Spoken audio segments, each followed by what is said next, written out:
I just don't enjoy sex much. Hi, I'm Rachel, and I've been an intimacy coach for 10 years, which has inspired me to do this extended series where we talk about ways to incorporate pleasure into your everyday life for self, but also with a partner if you're interested. This month's series, we've been talking about things that are literal concerns that I have heard repetitively from my clients over the last 10 years of intimacy coaching. This is a big one. I don't enjoy sex very much.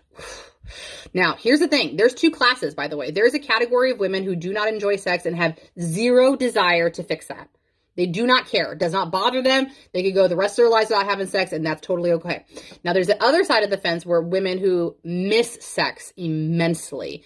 They at one point enjoyed it a lot or always thought that they would, and for some reason, there's a disconnect now that's happening, and they don't enjoy it very frequently.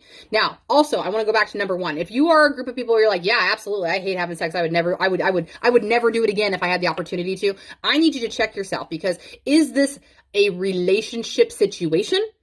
Is it a partnered situation where your partner has turned you off because of whatever reason, from trauma, from years of neglect, no connection and intimacy? Is it that? Because that is changeable. And if you desire to have that in your life be changed, you can. There would be a small percentage of people that would be asexual who are like, nope, it's just not my thing. That's a very small percentage of people. Or demisexual would be somebody who like enjoys sex but just doesn't need it very frequently and still always feels fulfilled. Now, the other side of the fence, which is much more common, is that your situation is conditional, right? There are things going on in your life right now that you just don't enjoy sex. Most frequently, I have found it's because your partner is not meeting your needs. Your sex life is obligatory. Your sex life is mundane. Your sex life feels like it's a cog in the machine. Like you're doing what you're supposed to, but because you're a partner, because you're a wife, because you assume that you're supposed to be giving it up, but you're not enjoying it, you're not present, and that's a problem because now you're creating this idea that sex is a chore. That's not good. You should have sex because you want to have sex, because it feels good, and hopefully because some bonding or at least some pleasure's coming out of it.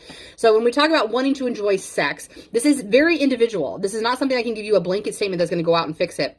But the first thing is loving yourself. Do you love you?